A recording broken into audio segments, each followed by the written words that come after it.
Welcome to the Veil Weaver. Come in out of the rain. Find somewhere warm and let yourself settle. Let the particular weight of today begin to lift. Not all at once, not suddenly, but in the slow way that weight releases when you finally stop fighting it. Down through the shoulders, down through the back. Let it go where it needs to go. We are going west tonight, west and north, to the edge of the world as the ancient Europeans understood it, to the islands and the peninsulas and the mist-covered coastlines, where the land runs out and the Atlantic begins, to the world of the Celts. I want to say something carefully before we go there, because this world is one that tends to attract a particular kind of romanticization. The green hills and the standing stones and the mist and the harps, the shorthand of a culture reduced to its most picturesque details. The Celtic world was not a postcard. It was a living, complex, often violent civilization that stretched from Ireland to Anatolia at its greatest extent, that produced extraordinary art and law and poetry, and a relationship with the natural world that was not mystical in the vague modern sense but precise, specific, rooted in the actual properties of actual places, in the understanding that the land was not a backdrop to human life, but its source and its authority. And in this world, the land was a woman, not metaphorically, not as decoration. The land was female in the Celtic understanding, in the same way that the sea was wet or the fire was hot, as a fundamental property of the thing, inseparable from what it was. Ireland was the goddess Ariel and the other goddesses whose names she carried. The sovereignty of a king was not his by birth or conquest alone. It was granted by the goddess of the land, withheld or given according to whether the king was worthy of her, whether he cared for what she cared for, whether the relationship between his rule and her ground was one she could consent to. If she withdrew from him, the cattle sickened, the crops failed, the rivers ran wrong. If she accepted him, the land bloomed. This is what sovereignty meant in the Celtic world, not the right to rule, the relationship that made ruling possible. The women in tonight's stories are not at the edge of power in this world. They are the source of it. The Morrígan does not simply haunt battlefields. She decides who wins. The Cailleach did not simply personify winter. She shaped the mountains with her own hands. Cerridwen does not simply brew a cauldron. She is the one who determines who receives transformation and who does not. Morgan Le Fay does not simply live on an island. She is its queen, and the island is the place between the worlds where the dead go and the wounded heal, and the extraordinary waits. What the later tradition did to these women, and we will encounter that tradition, particularly in the Arthurian material, where the documentary evidence of the distortion is unusually clear, was not primarily to make them monstrous. It was to make them smaller, to reduce the sovereign to the schemer, the creator deity to the weather spirit, the healer to the poisoner, the goddess of fate to the obstacle in the hero's path. Tonight, we go back to what they actually were, before the shrinking, before the Christianization that recast every powerful pre-Christian female figure as either saint or threat, before the Arthurian romances that took a sovereign enchantress and made her a scheming half-sister, before all the long, patient work of turning the enormous into the manageable.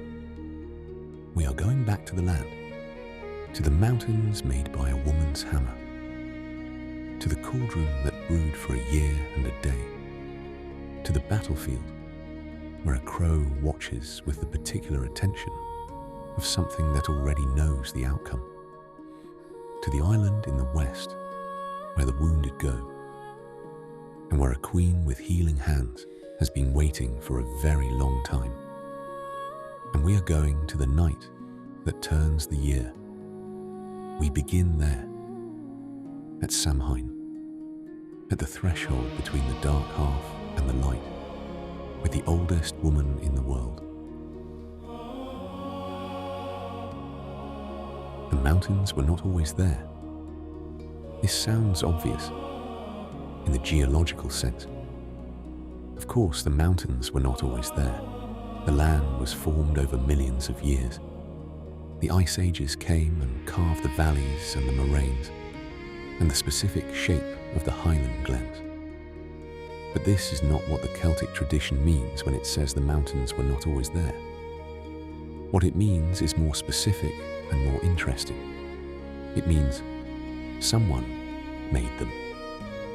She is called the Cailleach. The word in Scottish and Irish Gaelic means old woman or hag, or the veiled one. The veil being not a garment but a reference to the mist and the cloud that she carries with her, the weather that attends her passage across the landscape. She is also known as the Cailleach Pur in Scotland, the Cailleach Pera in Ireland, the sharp one, the cold one, the one whose touch brings frost. She is the queen of winter. She rules from Samhain, the 1st of November, when the dark half of the year begins, to Beltane, the 1st of May, when she finally gives way. But before any of that, before the winters and the frost and the rule of the cold months, she made the land. She walked across what will become Scotland and Ireland with a creel, a large wicker basket on her back, filled with boulders and earth. And as she walked, she dropped them, or threw them, or deliberately set them down.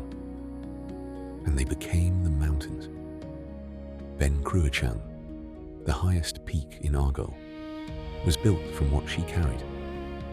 Sliabh na Cailleach, the Hag's Mountain in County Meath, is named for her directly, a mountain that carries her name in its own name, the way a river carries the memory of rain. The cliffs of Mutter in County Clare have at their edge a formation called Hag's Head, which is her face in profile, looking out over the Atlantic. She is in the landscape. She is the landscape in the deepest sense. Not a figure who inhabits the land, but a figure whose acts of making produced it. I want to stay with this for a moment. The Cailleach is a creator deity. This is what she is in her oldest, deepest form, before later tradition reduced her to simply the personification of bad weather, before she became primarily the figure you appeased so she would shorten the winter. She is a creator deity whose medium was the physical world, not the cosmos, not the stars, not human destiny, but the actual specific ground of Ireland and Scotland, the mountains and the islands and the headlands that people have been navigating by and sheltering under and farming around for 6,000 years. And she is described as a hag, one-eyed, blue-faced, teeth the colour of the foam on a winter sea, hair like frosted bracken, as old as the oldest thing, as cold as the north wind that she can cool with a gesture. The tradition gives her these qualities and intends them as descriptions of power, not of diminishment. The one eye is the eye that sees everything, a quality she shares with Odin, who gave his other eye for wisdom, and with the grey, who shared a single eye between three. The blue face is the colour of the sky in deepest winter, of the ice on a still loch, of the horizon at dusk in January. Her age is not weakness. Her age is the age of the mountains she made, which is to say, older than any human measurement, older than any human name for time. She carries a hammer, or a staff, depending on the account, sometimes a slashdan, a wand or rod, which she strikes against the ground to bring the frost. With this instrument she beats the earth into hardness in winter, flattens the grass, locks the rivers under ice. She is not doing this maliciously. She is doing what winter does, which is what winter is for: the clearing, the hardening, the rest that the land needs before it can produce again. She is also, in some accounts, capable of extraordinary speed. She leaps from mountain peak to mountain peak, covering the length of Scotland in a night, her stride the length of a glen. She crosses the sea between Ireland and the Hebrides, the way you or I might cross a room, without particular effort, without slowing down. She is not constrained by the distances that constrain human movement, because she is not human in the way that human movement is constrained. She is the thing that moves through the landscape, not the thing that is moved through. She has lived multiple lifetimes. The Irish tradition gives her 7 periods of youth. 7 times she has been the young woman of spring, and 7 times she has aged back into the crone of winter. In Scotland, the count varies, sometimes 3, sometimes 7, sometimes simply very many, a number so large that counting became beside the point.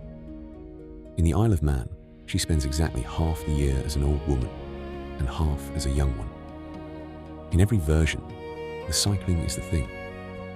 She is not permanently old, she is permanently cycling.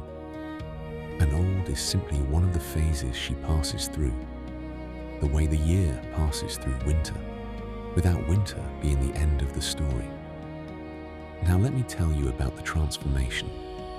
On Imbolc, the 1st of February, the midpoint between the winter solstice and the spring equinox, the moment when the year begins its decisive turn toward light, the Cailleach goes to a particular well.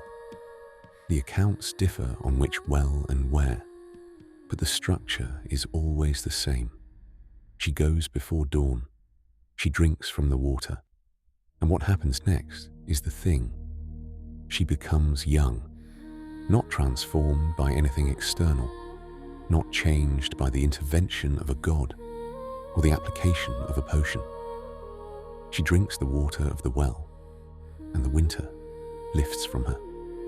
The frost leaves her face, the grey leaves her hair, the stiffness leaves her joints, and she walks away from the well as a young woman in the way that spring walks away from winter, without fanfare, without announcement, simply by being what the season now requires. She becomes Brigid, or Brigid is what she was always going to become. The two are the same being. In the tradition that holds this view, the Cailleach and Brigid are not 2 separate goddesses who alternate in the running of the year. They are one goddess who contains both within her, the way the year contains both winter and summer, and who shifts between them at the appointed times. Brigid, the name means the exalted one, or the high one, the same root that gives us Brigantia, the goddess of the Brigantes tribe in northern Britain, whose territory covered much of what is now Yorkshire and Northumbria. She is one of the most widely attested goddesses in the Celtic world. Her cult spread from Ireland through Britain and into Gaul, her name appearing in inscriptions across a territory that spans hundreds of miles and several distinct cultural traditions. She is the goddess of 3 things. In the Irish tradition, poetry, healing, and smithcraft.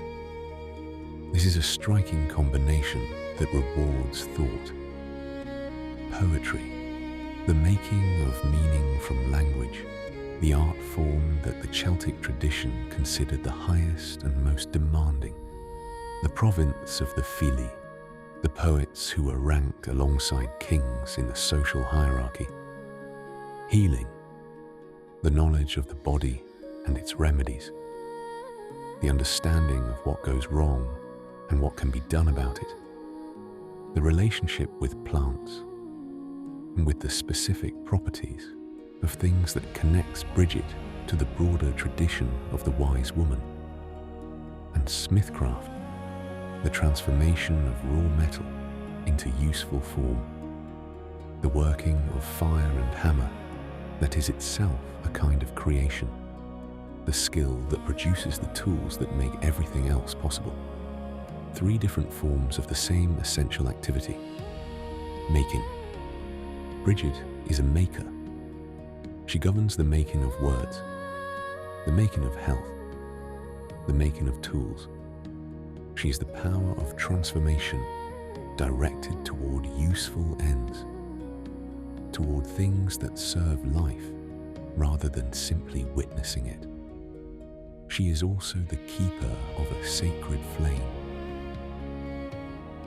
At Kildare in Ireland, the name means Church of the Oak, Sildara, which tells you something about what was there before the church. A flame burned continuously for centuries, tended by 19 women who kept it alive through a rotating watch. Each woman responsible for one night in 20, the 20th night left to Brigid herself, the fire renewing itself overnight without human hands to tend it. This flame was old before the Christian period.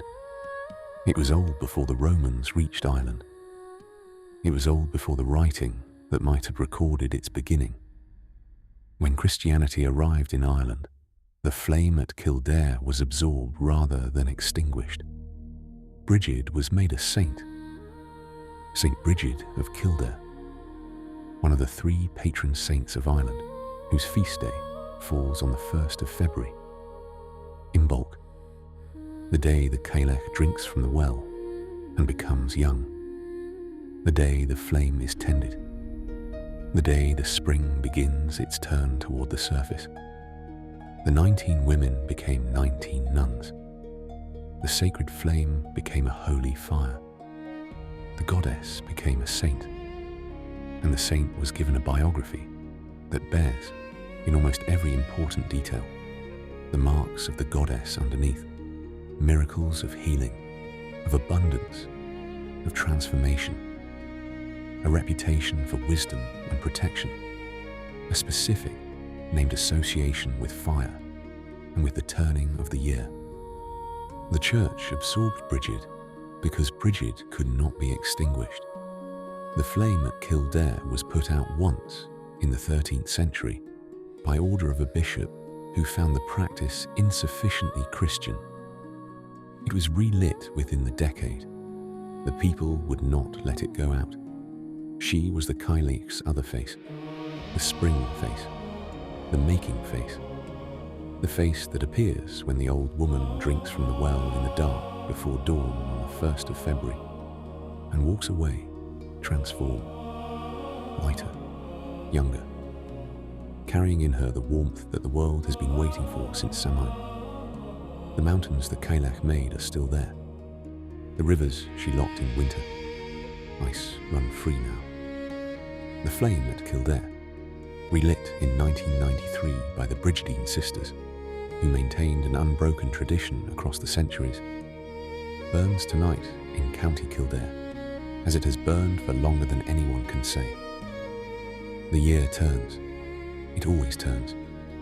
She's always, somewhere in a cycle, both of what she is, both the old woman on the mountain and the young woman walking away from the well, both the frost and the fire, both the dark and the returning light, both the Cailleach and Brigid, because the year requires both, and she is the year. There is a lake in Wales, Llyn Tegid, Bala Lake, the largest natural lake in Wales, in the county of Gwynedd in the north, where the mountains come down close to the water, and the light has a particular quality in late afternoon that makes everything look slightly more real than usual. More itself. The kind of light that makes you feel you are seeing the landscape rather than simply passing through it. Beside this lake, in a house that the old stories do not bother to describe in detail because the house is not the point, a woman is working. Her name is Cerridwen. The meaning of the name is debated. Some read it as fair poetry or crooked woman, the crooked perhaps referring not to moral character, but to the bent or curved quality of something old and powerful, the way a great tree bends without breaking. She is described in the later medieval Welsh sources as a sorceress, a witch, an enchantress, though none of these words quite covers what she actually is in the tradition. She is a woman of considerable knowledge and considerable will, and she is, at this moment, building something. She has a daughter and a son. The daughter, Cailleach, is said to be the most beautiful girl in the world. The son, Morrígan, whose name means great crow, which is its own kind of omen, is the opposite. Not simply plain, not merely awkward, but marked by something that the tradition describes as ugliness of such completeness that it exceeds the merely physical, that it is a quality of presence as much as appearance. He is, in the Welsh world's unsparing social arithmetic, a young man with no prospects. Beauty opened doors in that world. Morrígan had none of the currency beauty provided. His mother could see, quite clearly, what this meant for his future. She decided to give him what beauty could not give. Avalon. The word is Welsh, and it is one of those words that resists translation, the way a river resists being bottled. You can capture some of it, but not the whole thing. And what you capture is not quite the same as what was there when it was moving. Avalon is inspiration, poetic vision, the specific quality of understanding that comes when the ordinary limits of what a mind can perceive are temporarily lifted and something larger looks through. It is the gift that makes a poet in the Celtic tradition, not the craft of metre and form, which can be taught, but the other thing underneath the craft, the thing that the craft is built to carry. The fire inside the lamp. Avalon could not be given. It could only be brewed. Cerridwen's sources for the brewing were the books of the druids and the astronomers, the traditions of herb lore and of astrological timing that specified which plants gathered at which moment under which constellation would carry which specific properties. She gathered what was required. She built the cauldron, and she set it to brew. A year and a day. That is the specific measure. Not an approximation, not roughly a year and a day, which in Celtic tradition is a unit of completion, the time required for a thing to be fully done. Long enough for all the seasons to turn once, and for the cycle to complete itself, and for whatever was set in motion to have run its full course. She could not tend the cauldron herself. The brewing required constant attention across the entire year, and she had other work to do. She hired a blind man, Morda, to keep the fire burning, and she found a boy from the village, a boy called Gwion Bach, little Gwion, Gwion the Small, Gwion who was nobody in particular and had no particular prospects of his own, and she set him to stir. The year passed. The cauldron worked. At the end of it, at the moment when the awan had been fully drawn from the herbs, fully concentrated, fully prepared to be given to Morfran as the gift his mother had spent a year of her life brewing. 3 drops flew from the surface of the cauldron and landed on Goyonbach's hand. He licked them, instinctively, without thought, the way you lick something that has landed on your skin before you have processed what it is. 3 drops, the entire year's work, the whole of the awen that Cerridwen had brewed for her son. In those 3 drops, Goyonbach received everything. He understood, immediately, what had happened. He understood it in the way that people understand things when they have suddenly, and without warning, been given the capacity to understand things they could not understand before, which is to say, completely and all at once, with a clarity that was itself one of the effects of the awen. He understood that Cerridwen would know. He understood what her knowing would mean. He ran. The rest of the cauldron became poison and shattered. Cerridwen arrived to find the cauldron broken, the awen gone. Goyonbach fled, and a year of her life reduced to nothing. The gift she had built for Morfran destroyed by a boy's accidental lick of his own hand. She felt this the way you feel a thing when all your work has been taken from you in an instant, and you had not even the warning of a gradual loss, no time to prepare, no moment of understanding before the fact. Which is to say, she felt it with the specific, focused fury of someone who is absolutely clear about what happened and absolutely clear about what needs to happen next. She gave chase. What follows is one of the great transformation sequences in world mythology, and it deserves to be told slowly. Goyonbach, with the awen in him, understood shape-shifting in the way that he now understood everything, completely and practically. He became a hare, small and fast, running across the open ground with the speed that hares have, and humans do not. Cerridwen became a greyhound, faster than the hare. She is gaining. He reached a river and became a fish, a salmon, diving deep into the current where no greyhound could follow. She became an otter, patient and supple and perfectly adapted to exactly this pursuit in exactly this element. He burst from the water as a bird, a wren, or a swallow, depending on the account, small and quick in the air above the reach of any otter. She became a hawk, and hawks eat wrens. He dropped from the Skazi into a barn and became a grain of wheat, hiding among thousands of identical grains on the barn floor, invisible, indistinguishable. She became a black-crested hen, and she ate him. This is where the story does something extraordinary. Cerridwen, having eaten the grain of wheat that was Goyonbach, became pregnant. 9 months later, she gave birth to a child. She had intended, when she caught him, to kill him. The accounts are clear about this. Her intention was destruction. But when the child was born, he was so beautiful, so luminous, so clearly extraordinary that she could not do it.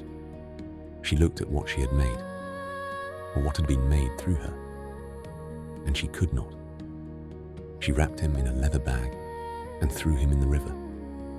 He was found on Beltane, the 1st of May, the day Brigid had arrived on Imbolc, now having turned all the way to summer, caught in a salmon weir by a man named Elfin, who opened the bag and looked at the child's luminous brow and called him Taliesin, shining brow.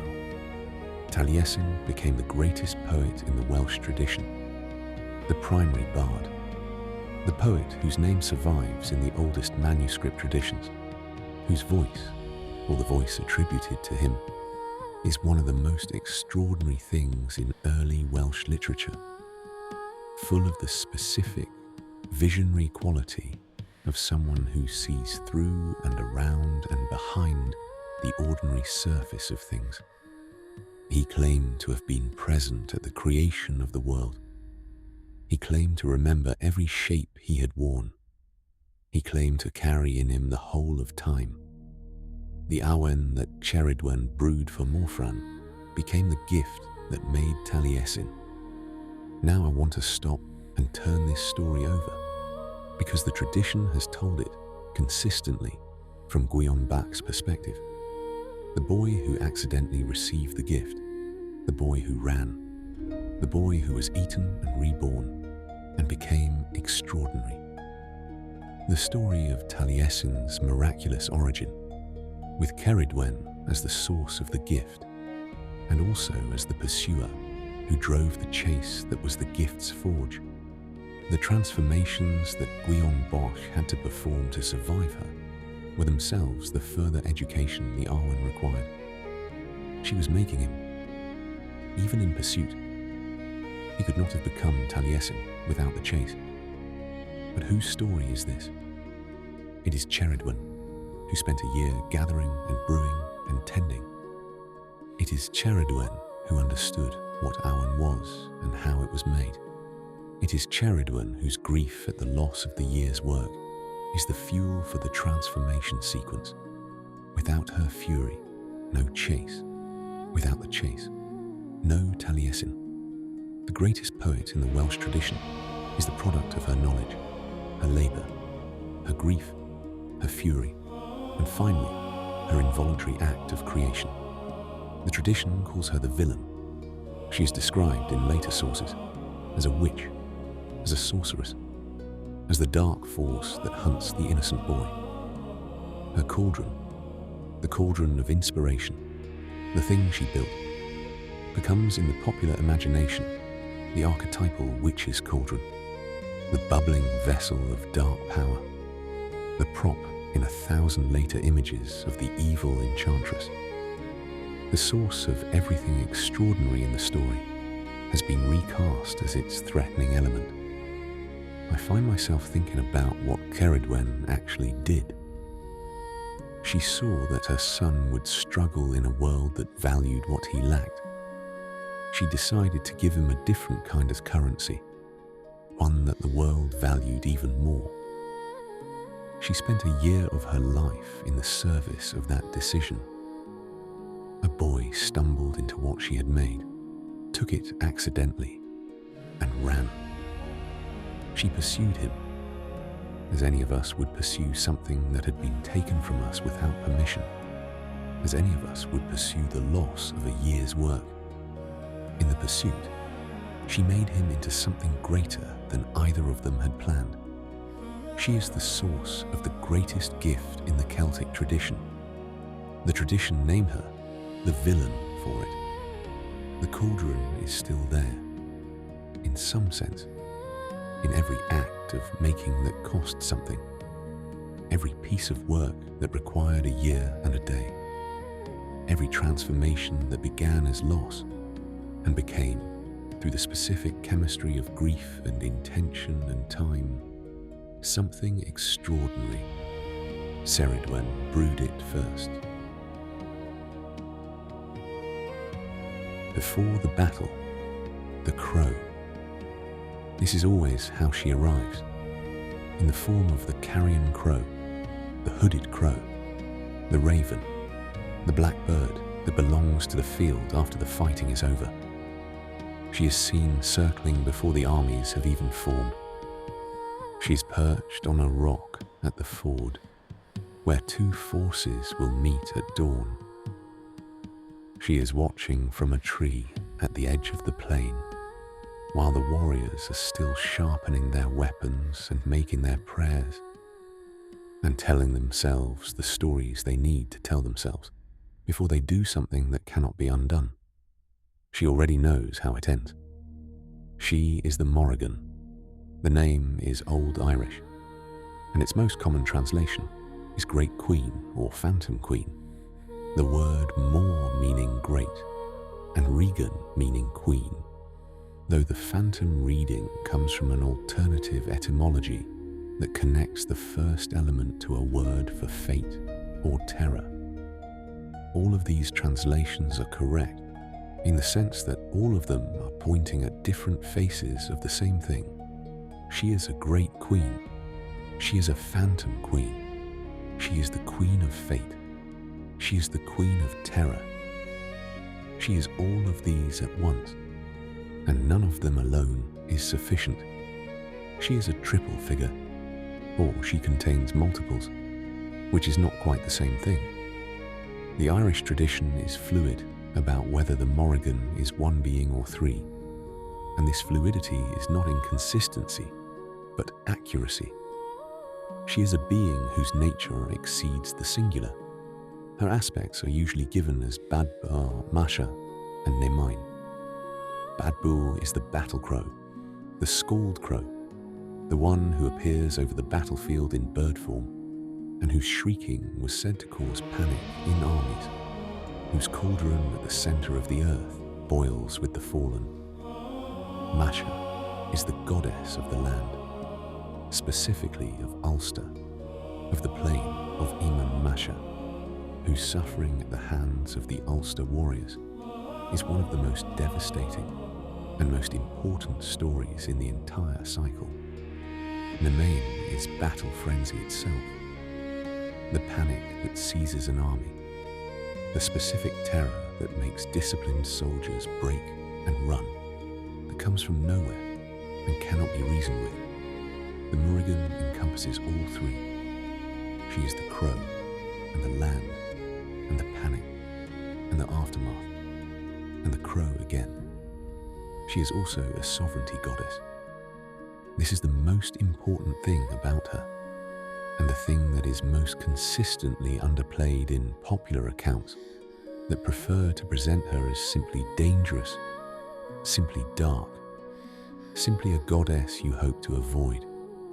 Sovereignty, in the Irish tradition, was not an abstraction. It was the specific, embodied conditional relationship between a ruler and the land. The land was the goddess. The king required her consent.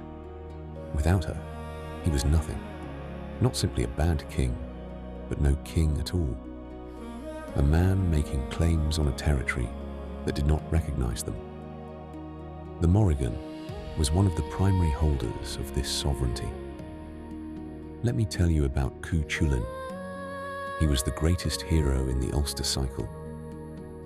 The cycle of stories centered on the court of King Conchobar mac Nessa, the hero whose name means the Hound of Chulainn, who received that name when he killed the guard dog of the smith Chulainn as a child and offered to take the dog's place until a new one could be trained.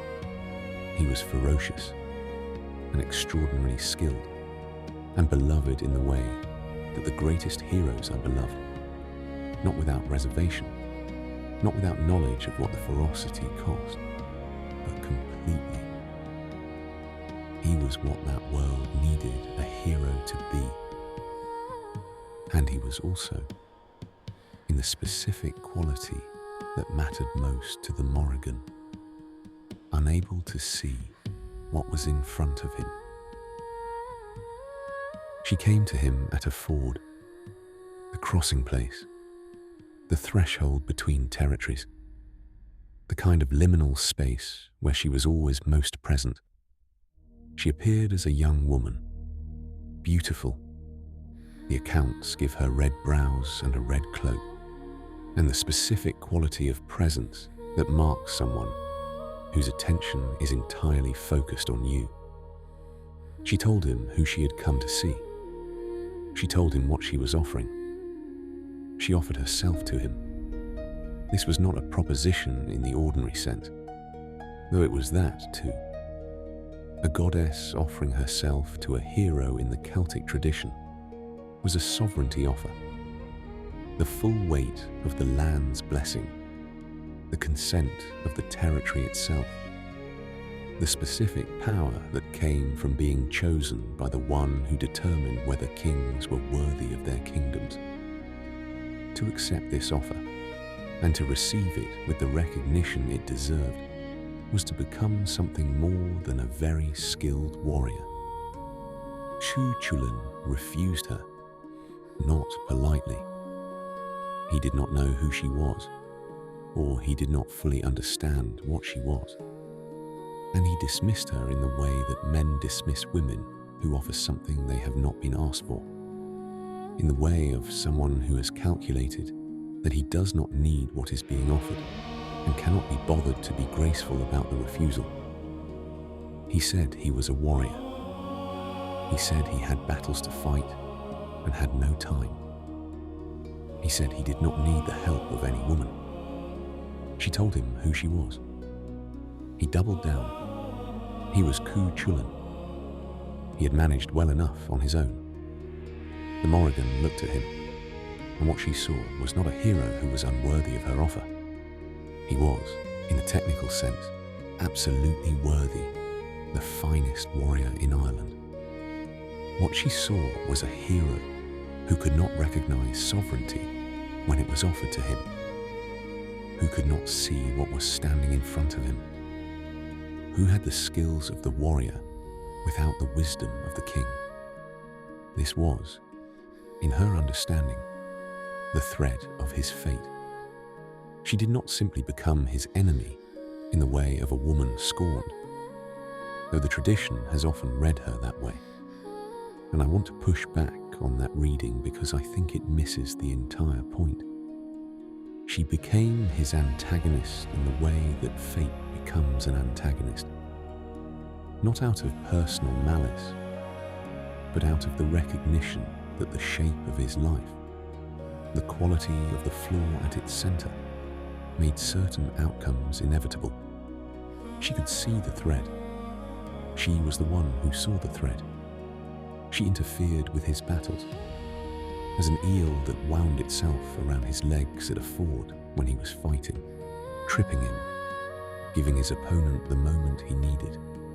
He broke the eel's ribs, as a grey wolf that drove the enemy's cattle across his path, disrupting his position, creating chaos in a moment of critical focus. He put out the wolf's eye, as a red heifer that stampeded across the ford at the worst possible moment. He broke her leg. Later, in her human form, she came to him as an old woman, as something that looks like a Cailleach, which is its own kind of irony, milking a cow with 3 teats. She had the wounds he had given her animal forms, a broken rib, a blind eye, a broken leg. She asked for his blessing on her milk. He blessed her once. The rib healed. She gave him more milk, asked again. He blessed her again. The eye healed. More milk. Another blessing. The leg. 3 blessings. 3 healings. She was moved. In that moment, the accounts say she warned him once about what was coming for him. She told him the truth about his situation with the directness of someone who has nothing to gain from softening it. He heard her. He did not change. He died in battle, eventually, tied to a standing stone so that he could die on his feet, his enemies unwilling to approach until they were sure he was gone. The sign that he was gone. The crow that had been sitting on his shoulder lifted away. The Morrigan. She'd been watching from close enough to touch. There is another story, though, that runs alongside this one. A different encounter with the Morrigan that shows the other face of her sovereignty, the one that is not about witnessing a death, but about determining a victory. Before the second battle of Mag Tuired, the great mythological battle between the Tuatha De Danann, the divine race of Ireland, and the Fomorians, the forces of darkness and chaos that opposed them, the Morrigan met the Dagda at a river crossing on Samhain. The Dagda was the good god, the great god, the father figure of the Tuatha De Danann, powerful and wise, and the one whose judgment the other gods most trusted. They met at the crossing, and they became lovers. And what passed between them was not simply physical, but strategic and prophetic and deeply serious. She gave him information. She told him the position of the enemy king, the specific vulnerabilities in the Fomorian forces, the intelligence that would determine how the battle was fought. She promised to use her own power, to use her sovereignty over the land and the battle itself, to weaken the enemy king, to take from him a portion of his blood and his bravery and bring it to the armies of the Tuatha De Danann. She did exactly this. The Tuatha De Danann won the second battle of Mach Tuiriath. After the victory, the Morrígan flew across the battlefield and over the whole of Ireland, crying the victory in words that the accounts preserve in their oldest form. A poem of triumph, a declaration that the land was safe, that the darkness had been driven back, that the world was as it should be. This is the Morrígan in her full sovereignty function, not the obstacle to the hero's path, not the dangerous presence that must be navigated or appeased. The one who decided the most important battle in Irish mythology, whose intelligence and whose power and whose specific, deliberate intervention determined the outcome on which everything else depended. The crow is still on the battlefield. She is always on the battlefield, not because she loves death, that reading misses her as completely as a spurned woman reading, but because the battlefield is where sovereignty is demonstrated or lost, where the real relationship between the land and those who claim to rule it is tested in the most direct possible way. She is there because that is where she needs to be. She sees clearly. She has always seen clearly. And what she saw in Shu Chulin was a man who could not quite see her back. Somewhere to the west, beyond the last coast, beyond the point where the Atlantic begins and the known world ends, there is an island. This is not a metaphor in the Celtic tradition, not in the way that the island in a fairy tale is simply a convenient elsewhere, a made-up place that serves the plot. The island to the west of the world's edge is a specific location in the Celtic cosmology, accessible from certain points on the Irish coast at certain times, visible sometimes from the Aran Islands at dusk when the light is right and the sea is doing something unusual, the kind of place that exists parallel to the ordinary world rather than outside it entirely. The Celts called it by various names: Tir na Nog, the land of youth; Magmel, the plain of delight; Avalon, in the Arthurian tradition that is our concern tonight; the Fortunate Isle. Someone governs it. Her name is Morgan. Or rather, her name has become Morgan in the Arthurian tradition that is the form of her story most widely known. The name is older than the tradition, older than the 12th century texts that gave it currency. It carries in it the Welsh word for sea, Mor, and possibly the Irish Morrigan, a form of the Morrigan's name, which tells you something about what this figure was before she became a character in a story about a king. She was not always Arthur's half-sister. I want to say that plainly, because it is the version of Morgan Le Fay that almost everyone who has encountered the Arthurian tradition knows. And it is a late version, a product of the medieval romance tradition's long process of making the women of these stories smaller and more manageable.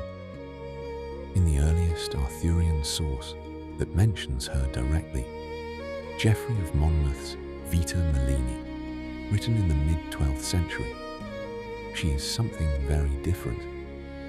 Geoffrey describes her as the ruler of the Isle of Avalon, which he calls the Insula Pomorum, the Isle of Apples.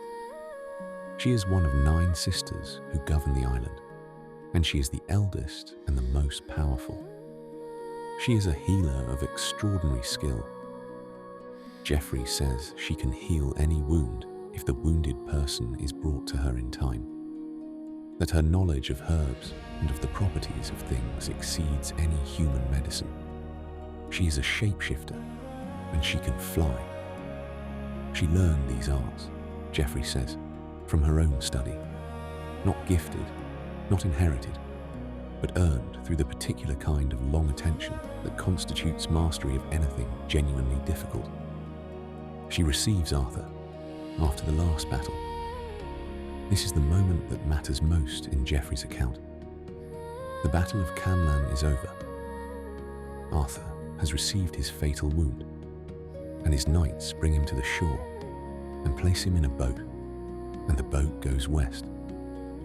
They take him to Morrígan, not to a church, not to a priest, not to any institution of the faith that had supposedly shaped his entire reign. They take him to the woman on the island, to the healer, to the one who governs the place between the worlds where the seriously wounded go. Morrígan receives him. She examines the wound. She tells the knight that it can be healed if he remains with her long enough, that the time required is uncertain, but the outcome is not if he is patient. She is the reason he has not simply died. She is the reason there is a hope of his return. She is the source of the most enduring myth in the British tradition, the once and future king, the king who sleeps and will wake when Britain needs him. And her role in producing that myth, in making it possible, is almost entirely invisible in the popular versions of the story. Now let me show you what happened over the next 3 centuries. In the early French romances of the late 12th and early 13th centuries, Morrígan begins to change. She is still powerful, still a healer, still associated with magic and with the other world. But she begins to acquire a sister relationship with Arthur. And with that relationship comes the possibility of the kind of enmity that siblings can feel for each other. The jealousies and grievances and competitions of people who grew up in the same household and carry the marks of it. By the time of the great prose cycles of the 13th century, the Lancelot Grail cycle, the post-Vulgate cycle, the vast interlocking narratives that synthesized all the Arthurian material into a single enormous story, Morrígan has become primarily a villain. She plots against Arthur. She tries to steal Excalibur, or to have Arthur killed, or to expose the affair between Guinevere and Lancelot, and use it to destroy the court. Her magic, which Geoffrey had described as healing, becomes primarily a weapon. Her island, which was the place of recovery, becomes the place she retreats to when her schemes fail. By Malory's Le Morte d'Arthur in the 15th century, the transformation is essentially complete. Morgan Le Fay is one of the primary antagonists of the Arthurian cycle. Her healing skill is still present. Malory does not quite manage to erase it. It sits in the text like something that does not quite fit the characterization built around it. But it has been subordinated to her role as schemer, as dangerous woman, as the female principle that the Round Table's masculine order must defend itself against. She remains the one who receives his body after Camlan. Even Malory keeps this. Even in the most antagonistic version of her character, she is still the one who takes Arthur in the black barge with the 3 queens and carries him to Avalon. The healing function persisted through centuries of accumulated vilification because it was too fundamental to remove. Take it away, and the whole structure of the once and future king collapses. Take it away, and Arthur simply dies. She is still there. This is the thing that the long process of making her smaller could not accomplish. The island is still there. The healer is still there. The barge still crosses to the west with a wounded king. And Morgan Le Fay is still on the shore of Avalon, waiting with the particular patience of someone who has been there longer than the story that tried to make her the villain. What was she before the romances got hold of her? The scholarship is genuinely uncertain, and I want to honour that uncertainty rather than paper over it. The Welsh tradition, which predates the French romances and represents an older layer of the Arthurian material, contains figures that may be her antecedents. The figure of sovereignty, the ruler of the otherworld, the healer and shapeshifter who governs the island to the west. The name connects, as I said, to both the sea and possibly to the Morrígan, a connection that would give her roots in Irish mythology, in the sovereignty goddess tradition, in the specifically female authority over battle and land and death that the Morrígan represent. If that connection holds, then Morgan Le Fay is the British heir of the same tradition that produced the Morrígan, a sovereignty goddess, a ruler of the boundary between living and dead, a figure whose power is specifically and essentially female, and who is specifically and essentially concerned with what happens at the threshold, not the threat that must be overcome, the force that determines who passes and who does not, the queen of the place between. The barge is still crossing, the island is still there, and the healer is waiting, as she has always waited, for whoever needs to be brought across.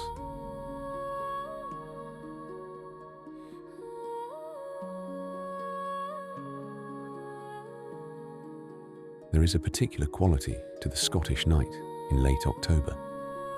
The dark comes fast in those latitudes at that time of year, decisively, without the long negotiation of a southern twilight.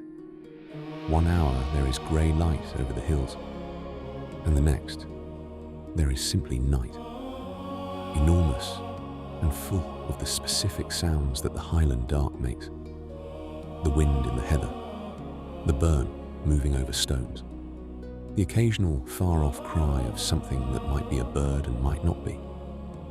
The temperature drops with the dark. The stars, when they come, are the northern stars, closer and more numerous than they appear anywhere else. The Milky Way, a genuine presence rather than a theoretical fact. At Samhain, this dark is different from ordinary dark. Samhain, the 1st of November, the night before the 1st of November, is the threshold between the halves of the Celtic year. The moment when the boundary between the living world and the world of the dead becomes thin enough to pass through. The ancestors return. The seed, the supernatural beings who inhabit the hollow hills and the space between the worlds, ride out. The Cailleach begins her rule of winter. Everything that belongs to the dark half of the year comes into its own. And on this night, in the Scottish tradition, someone leads the procession. Her name is Nicnevin. She is a figure of the Scottish border between mythology and folklore.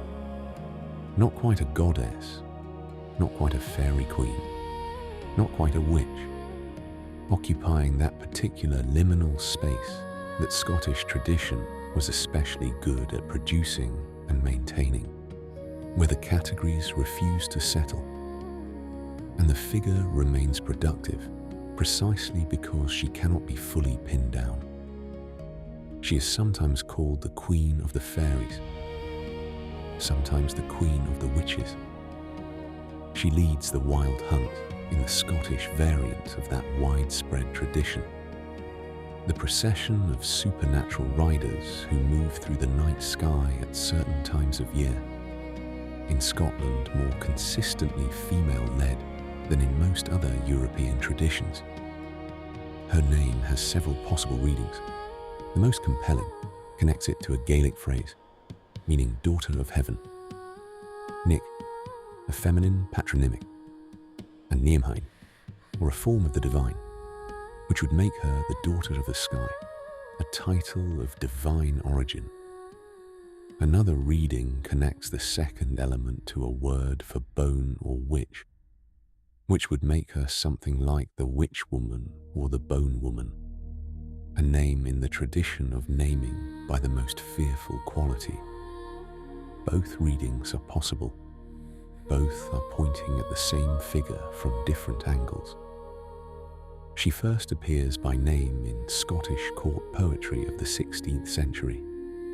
Alexander Montgomery, one of the Macaws, the Scottish court poets of the Renaissance period, describes her in his poem, Flighting with Montgomery's Presence, leading a Halloween procession, riding a white horse, accompanied by a company of witches and supernatural creatures.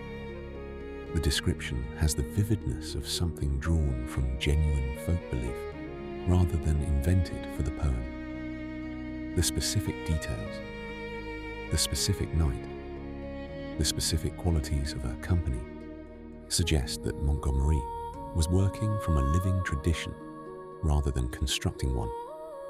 She is also Gaia Carline, the name she bears in some later Scottish sources. Gaia is related to a word meaning restless or churning, the quality of something that moves in circles, that turns.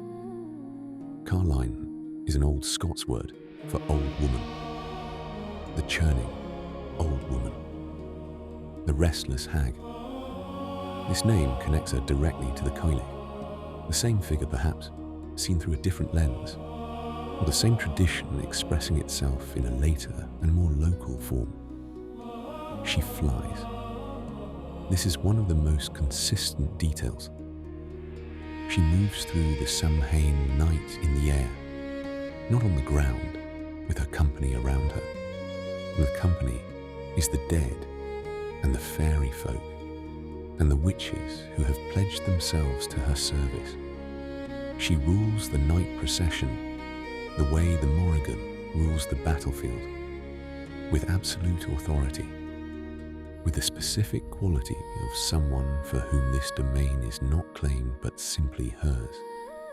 And then, in the 16th and 17th centuries, something happens to Nicnevin that we have seen happen to other figures in these stories, but in a more compressed and more historically visible form. She appears in the witch trial records, the great Scottish witch persecutions of the 16th and 17th centuries, which were among the most intense in Europe. Scotland executing a far higher proportion of its population as witches than England or France, produced trial records that are extraordinary historical documents. In them, accused women describe their experiences under conditions of extreme duress, with a specificity that tells us something about the folk beliefs that underlay the formal accusations.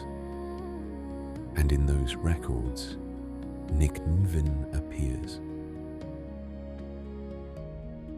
Accused women sometimes claim to have met her, to have attended her gatherings on Samhain, to be in her service. Whether these claims were true in any literal sense, whether these women genuinely experienced something they understood as meetings with Nicnevin, or whether they were shaped by the expectations of interrogators, or whether they were simply what a terrified woman said when interrogators were asking leading questions, is something the records cannot fully resolve.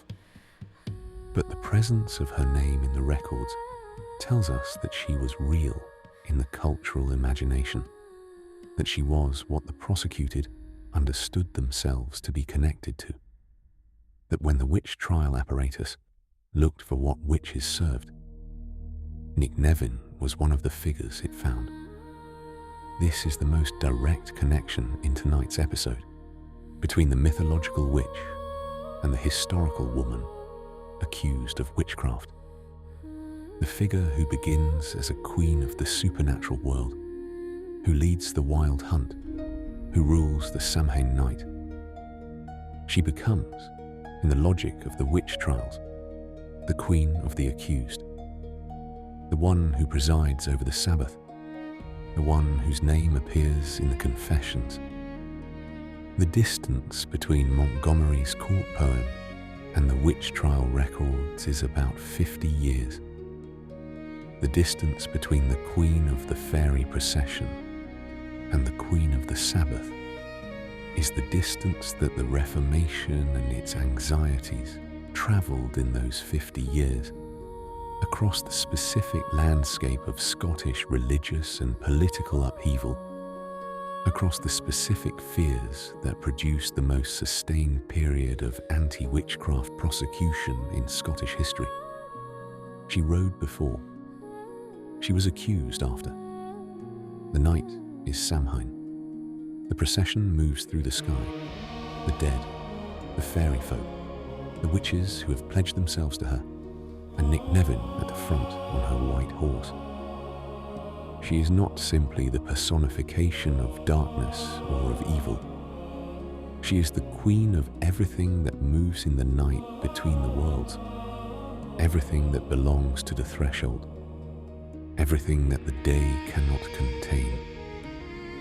She is still riding somewhere in the Scottish dark, in the specific October night that is older than any name that has been given to it. The procession has not stopped.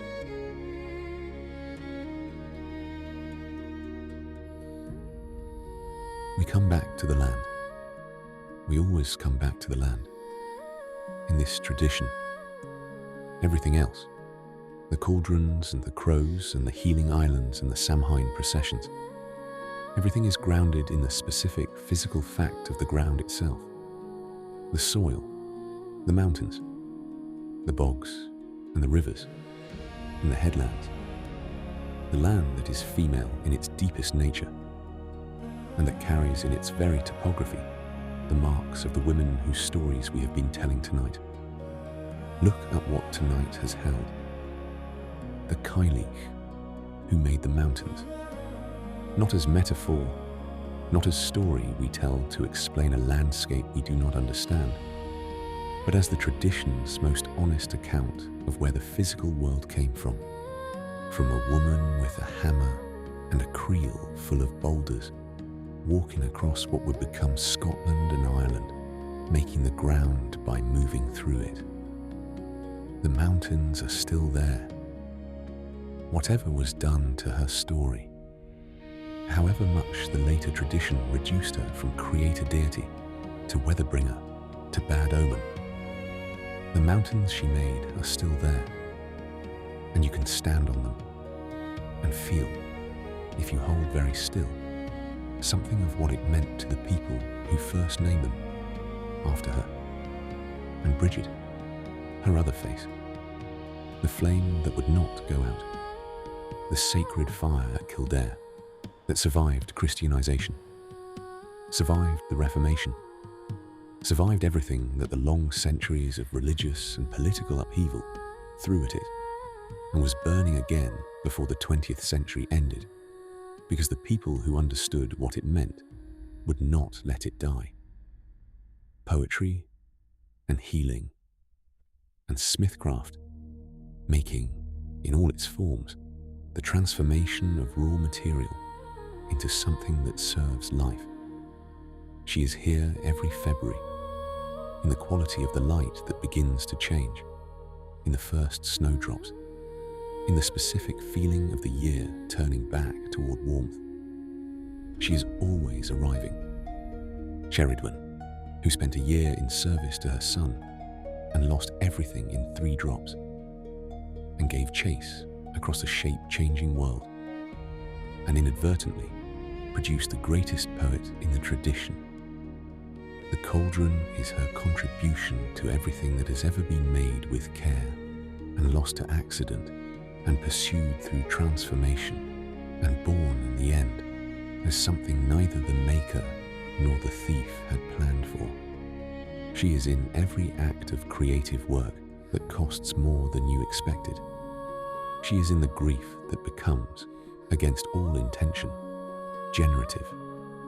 The Morrígan, who offered sovereignty and was refused and became the witness, who decided the most important battle in Irish mythology by giving intelligence and using her power before anyone else had done anything, who sat on the shoulder of the greatest hero in the tradition at the moment of his death, not in triumph, not in revenge, simply in the specific quality of a presence that had always been there, that had tried to tell him something he could not hear, that watched what she had seen from a very long way away finally arrive.